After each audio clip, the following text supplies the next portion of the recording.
What is up, guys? I'm back on the mic today from Spectral Sound, and today I'm going to teach you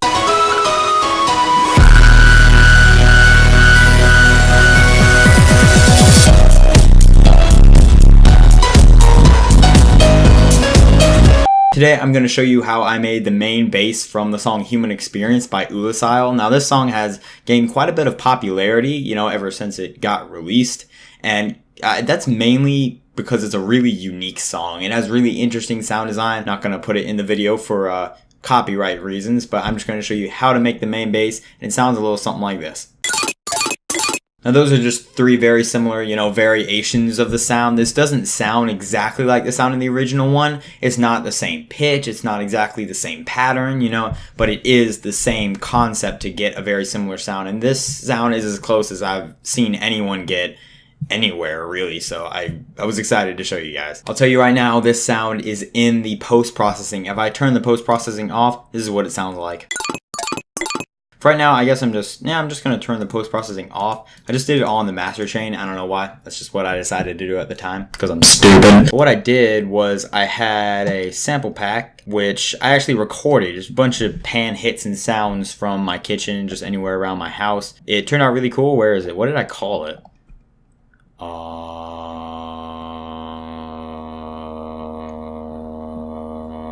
There we go. This is the tonal sample pack. It has a bunch of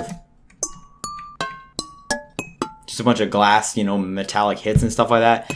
And what gave me the idea of, the inspiration of how to make this is I was scrolling through and I went like this.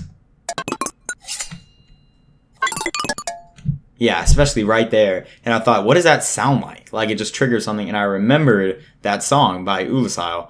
And what I actually did was I went into Edison and recorded myself doing this, because if we just go on the master, let me bring an empty one up top, and we pull up an Edison, and we hit just record now. And now we go like this.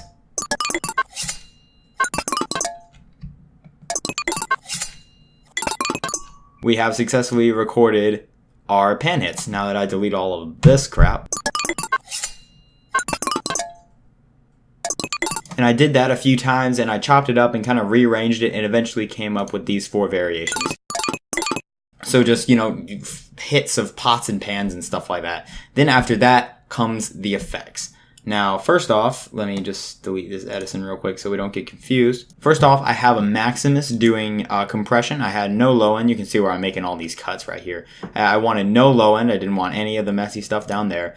The mids I left pretty normal except down here, because it really is only down there where the sound is coming through. I want it to be relatively the same in the mid section. And for the high section, I want to do the same thing. And I didn't want any huge peaks, so just rounding it off right there and compressing it. That's what that's doing. And then, I'm doing that a lot on the master. You can see what kind of round offs I did. And this is just basically squishing down the waveforms so they keep their dynamics, but their dynamics are all relatively the same. We don't have big peaks up here, big peaks down there. I just kind of bring the peaks together without smushing them completely, if that makes sense. Other than that, the only thing I'm doing is I'm turning up the out gain, the gain in post for the highs just a little bit. Other than that, everything else is, completely normal. Next up, we have distortion. Now I'm using the trusty, fruity, fast distortion right here. I have the pre-up a bunch and the threshold a bunch just to create this kind of shape. And this is kind of like a hard clip right here. Once it hits here, it's just going to stay there. And it's basically clip distortion at this point. And then here, like this is showing, since it's not a straight line, since it's a curve, no matter what level the volume is, it's always going to be distorting. So it's going to distort the most at the top, but it's still going to distort all the way through the spectrum right here. And this is actually a lot of distortion, especially with this plugin. You just get like some serious disto with this. But this is what it makes it. It just gives it a lot more power, makes it very, way more stronger. Next, we need some EQing, and what I'm doing here is I'm ducking out the low end at 94 hertz right here. You can just do it anywhere down here in this sub area. Just didn't want any messy sub bass that was outputted from the distortion. And I also brought this down like -6 or something like that. And that is because it's going to go through multiband compression and some other stuff, which I wanted it to be lower before it went into those. The distortion made it quite loud. So that's all that this EQ is doing. And then we open up an effector. This is on the lo-fi setting. This is just going to bit crush the sound. I have, you know, the dry wet's all the way up. This Y parameter is all the way down. And this X parameter, real quick, let me see this. If I copy the value, and then it says, yeah, paste value, 21%. This is up 21%, and that's finding a good spot for the bit crushing is kind of key to making this sound. This is going to make it a lot more digital sounding and a lot less, you know, analog. It won't sound like actual pots and pans now. It'll sound a lot more like a synthesizer. You know, it makes it a much more digital. Lastly, like I said, it is going through a compressor. This is just the Fruity Multiband compressor. There's nothing too complicated about this. In fact, I'm pretty sure this is actually what comes up if you just open the plugin. That's just going to add a pretty basic multiband compression to even out the spectrum. You can see it's doing very little to the lows here, almost nothing to the lows, and adding compression to the mids and highs, so it's really rounding it all off. Finally, the best effect plugin ever created anywhere, Soundgoodizer.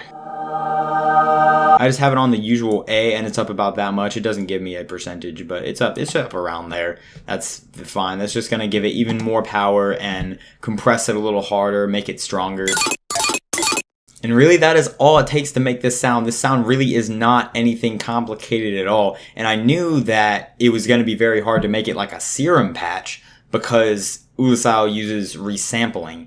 And to mimic that in Serum is extremely hard. Resampling gives you so much more control over, you know, the bits and pieces of how you want your sound, how I'm using all these different files in order to create a specific pattern. You just cannot do that in a synthesizer VST. Now I know you guys don't have access to this little, you know, tonal sample back right here, but I will give this FLP out, link in the description. It's just a small little file and it has everything going on if you want to mess around with that, see what other stuff you can get, do whatever you want with it really. Alright, so that is all that I have for you guys today. I know it's a shorter, a little more simpler tutorial, but it's something that a lot of people really want to know how to do, and I think it'd be really good for people to learn how this stuff is done and to really incorporate it in their own sound design as well. There are infinite paths as far as, you know, resampling and stuff like that.